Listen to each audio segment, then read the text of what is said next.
hein, on va en profiter, mais malgré tout, vous étiez, tous les 2 récemment à l'OCP Summit qui a eu lieu, donc en Irlande et Pascal, tu me disais ce qui t'a surpris et ce qui rejoint la perplexité et les interrogations des exploitants, c'est que, on arrive à un niveau de complexité, ou peut-être pas de complexité, mais en tout cas à un niveau de mixité.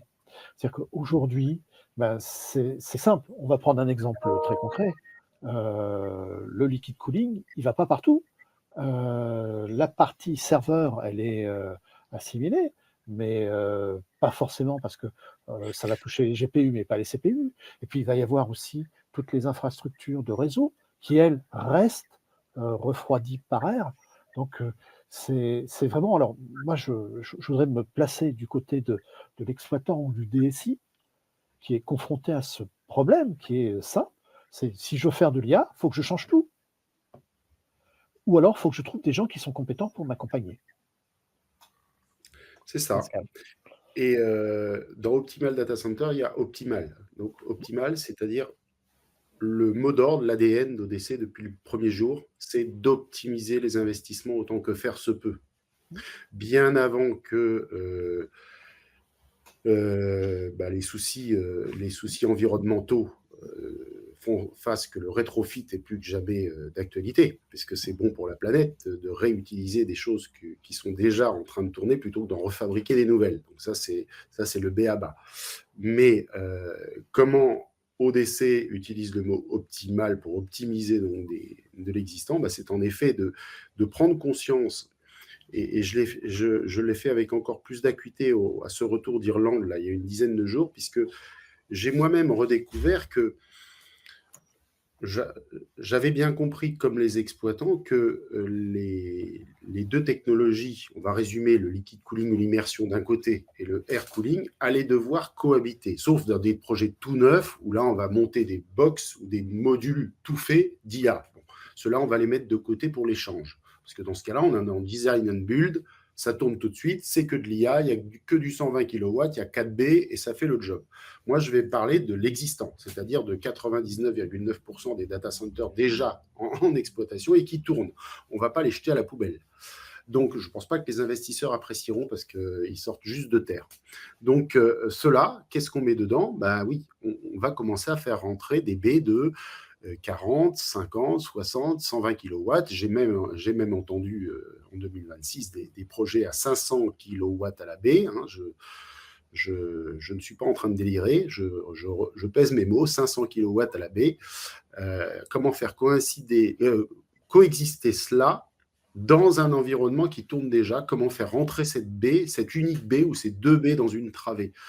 Là, il y a un vrai enjeu parce que, au-delà de l'énergie qu'elle va elle-même et des ressources à mobiliser sur un point précis et focal d'une salle informatique qui n'a pas été conçue il y a même plus que 4 ou 5 ans pour ça, il va falloir rentrer dans une phase de diagnostic de l'existant, d'étudier les dommages, entre guillemets, les dommages, on va être positif, les impacts, une étude d'impact multilo de l'arrivée de cela, l'arrivée d'un marronnier, en fait, hein, dans une salle qui n'était pas faite pour ça. Et ça veut dire, ça passe par plein de choses, au-delà d'arriver à ce que la gaine à barre ou autre supporte tout d'un coup l'arrivée de cette tension supplémentaire. Est-ce que la boîte de fusibles, entre guillemets, est-ce que la ressource capacitaire a été prévue en amont?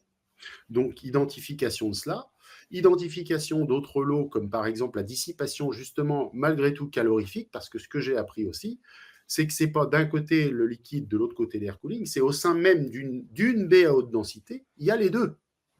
Il y a des composants qui sont irrigués par du liquid cooling, ceux qui font le calcul, mais au sein de la même baie, on a les composants entre guillemets traditionnels, même s'ils sont à très haute performance, qui eux sont air cooling, au sein même de la baie. Alors maintenant, si vous en alignez 4 ou 5, cette hétérogénéité, vous la remultipliez. Donc la complexité pour l'exploitant, le casse-tête total. Donc en effet, au-delà, nous, d'arriver et de dire étude d'impact multilo, donc là, Évidemment, bah, confinement, pas confinement, si confinement, bah, confinement très, très, très sur mesure, là, pour le coup, parce que là où vous aviez prévu votre confinement à l'origine pour DB, aller au grand maximum de 47 U, le standard est en train de se dessiner largement, je parle sous contrôle de François, sur de la 52 U minimum maintenant. Donc tout ça, c'est bien joli, mais les conséquences sur l'exploitation, j'y reviens, c'est quoi? Est-ce que j'ai, moi, les équipements pour soulever à plus de 2,30 m des serveurs ou des composants qui pèsent très lourd? La sécurité de mes opérateurs, est-ce qu'elle est dans ces cas-là normée pour soulever des charges à cette hauteur-là? Combien doivent-ils être? Est-ce que j'ai les engins de manutention pour ça?